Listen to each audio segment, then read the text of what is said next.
ចំណុចទី2គឺយើងកុំចតពីមុខឡានធំបាទយើងចតពីមុខឡានធំឡានក្រុងក៏ដោយឡានដឹកទំនិញក៏ដោយឡានកុងតឺន័រក៏ដោយនៅពេលយើងចតពីមុខគៀកពេកបាទឡានគាត់មើលអត់ឃើញទេគាត់បាំងព្រោះឡានគាត់ខ្ពស់អញ្ចឹងគាត់មើលចុះក្រោមមើលអត់ឃើញយើង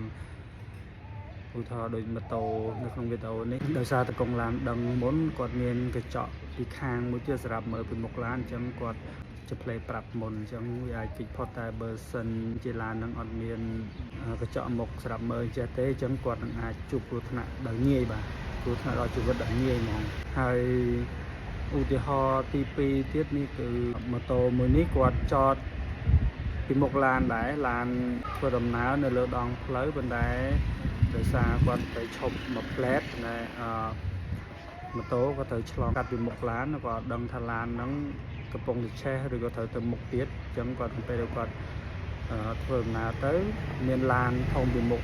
មួយដែលគាត់ក្រុងឆ្លងផ្លូវហ្នឹងវាគេមកទៅគាត់ត្រូវឈប់សិនព្រោះតែឡាននឹងទៅផុតបានគាត់អាចឆ្លងបានប៉ុន្តែចៃដន្យ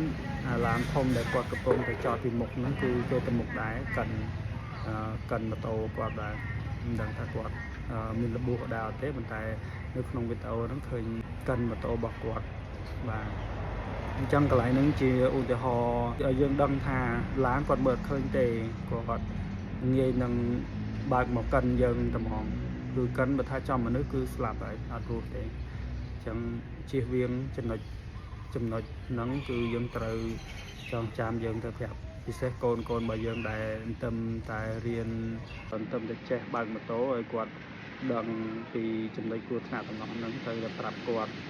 យើងចាំបាច់ត្រូវតែប្រាប់គាត់ឲ្យ